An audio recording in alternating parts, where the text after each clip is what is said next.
जिनके मकान पक्के बनना था, जिनके वास्तव में ही कच्चे मकान हैं और जिनके पक्के मकान बनने थे उनके नहीं बने। बने किसके? जिनके घर पे पहले से 2 मंजिल मकान बने हुए, वो विधायक के लोग हुआ करते थे।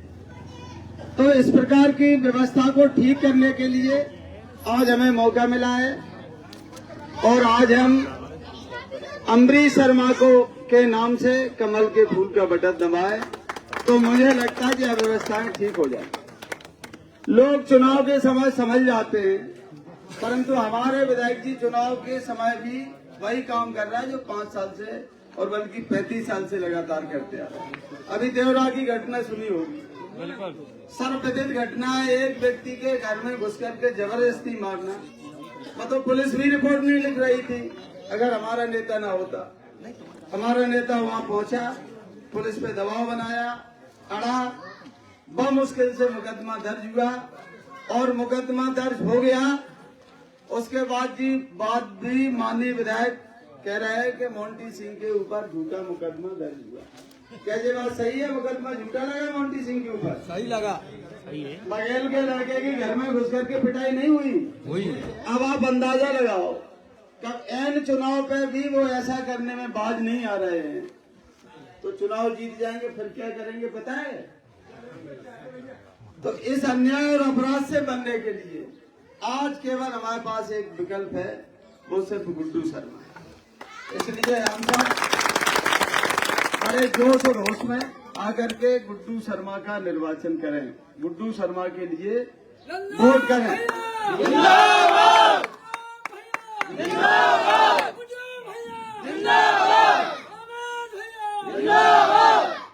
शेष देवरा की व्यवस्था तो समझ जाएंगे, आप चिंता नहीं करो। वहाँ की सारी व्यवस्थाएं बहुत अच्छे ढंग से हो जाएंगी। मोंटी सिंह की भी व्यवस्था बहुत अच्छे ढंग से हो जाएगी। संतोष होकर के, निर्भय होकर के मतदान करें ताकि भविष्य में भी हम निर्भय बने रहें। अब इसके बाद अपने अम्बरीश शर्मा को सुनेंगे। आप सबको बहुत बहुत धन्यवाद। भाई साहब ने जो बात बताई, अब आगे की कड़ी में हमारे लाहौर विधानसभा के प्रत्याशी अम्बरीश शर्मा गुड्डू भैया आपको अपना उद्बोधन देंगे।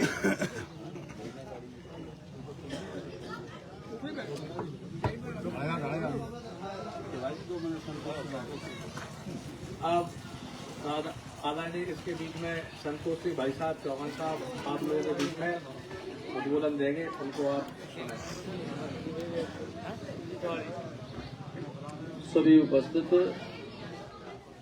वरिष्ठजनों और आमजनों को सादर जय श्री राम।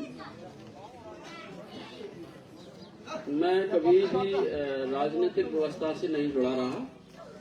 मेरे जीवन के समय का उपयोग समाज सेवा और गौ सेवा के क्षेत्र में रहा। इसको मैंने प्राथमिकता दी और मुझे खुद भी यही ठीक लगता था।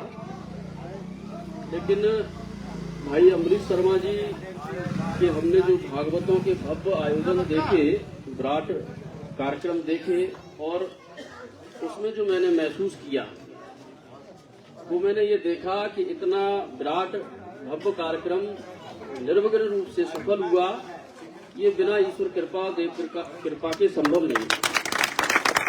तो ये बिल्कुल पूर्णतः सत्य है कि साक्षात राधा रानी की कृपा अम्बरीश शर्मा गुड्डू भैया पर है और कृपा भी भगवान की और देवताओं की उन्हीं पर होती है जिनका हृदय अच्छा होता है, जिनकी विचारधारा अच्छी होती है और जिनका उद्देश्य अच्छा होता है। और जो भगवान की कृपा का पात्र है, जो ईश्वर की कृपा का पात्र है, वो निश्चित ही समाज हितैषी है, धर्म हितैषी है। इसलिए हमारे मन में भी आया कि जब भगवान ही कृपा कर रहा है, देवता उनकी कृपा बरस रही है, तो हम भी जितना बन सकता है थोड़ा बहुत योगदान दें।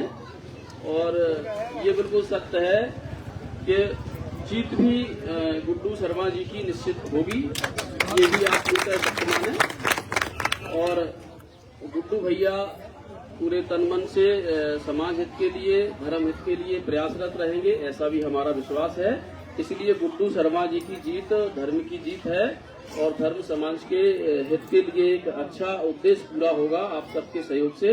ऐसा हमारा आप सबसे निवेदन है कि आप गुड्डू भैया का समर्थन करें। भगवान की कृपा है, इसके साथ भगवान है और हम सब भी उसी के साथ हैं।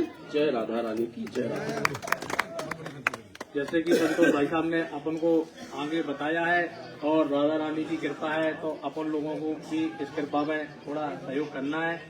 हम सबके बीच में लाहौर विधानसभा के प्रत्याशी हमारे नेता अमरीश भाई साहब आगे का आपको वक्तव्य देंगे, आप लोग सुने।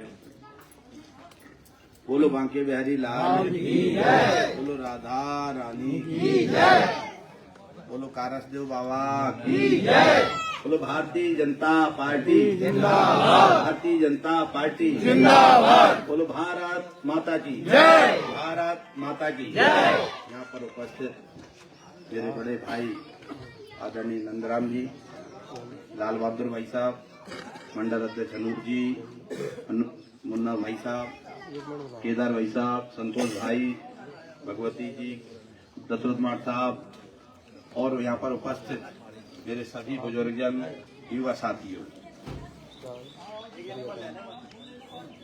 देखो भाई, चुनाव तो होते हैं, कभी पंची, सरपंची, सांसदी, विधायकी और वोट भी हम देते हैं, लेकिन लाहौर क्षेत्र का विधानसभा का चुनाव बड़ा महत्वपूर्ण चुनाव है।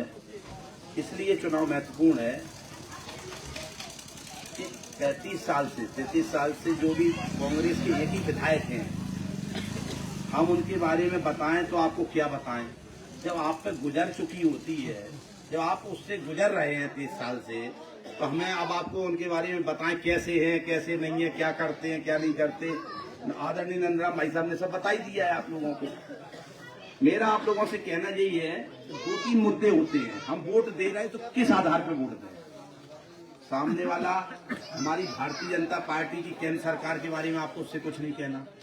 अटल जी की सरकार ने प्रधानमंत्री सड़कें दी, मोदी जी ने आवास, शौचालय, इलाज 5 लाख का दी, कितनी योजनाएं दी, हम बताएंगे तो घंटों लग जाएंगे।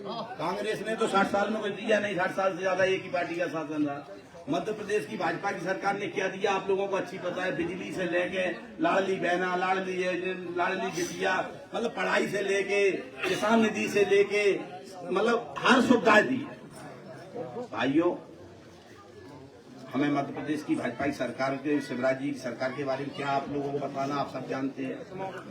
मोदी जी की सरकार के बारे में क्या बताना, आप भी अच्छी तरीके से जानते हैं। कांग्रेस विधायक के बारे में हमें आपको क्या बताना, आप लोग अच्छी तरीके से जानते हैं।